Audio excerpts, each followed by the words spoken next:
మామా దీపావళి ఎప్పుడు మామా? అది ఇప్పుడాడ్రా, అక్టోబర్ లో కదా వస్తదే. మరి పాకిస్తాన్ వాళ్ళు అప్పుడే దీపావళి జరుపుకునేస్తున్నారు.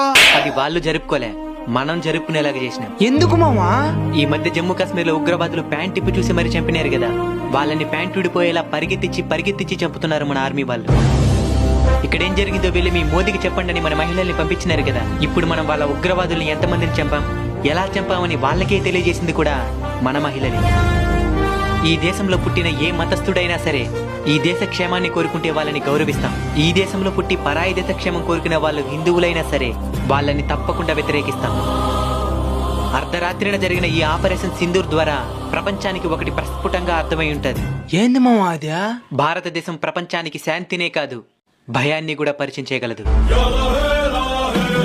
మన సైన్యానికి ఆ కాలభైరవుడు కాళీమాత ఆశీస్సులు ఎల్లవేళలా ఉండాలని మనస్ఫూర్తిగా కోరుకుంటున్నాము. జై భారత్, జై హింద్.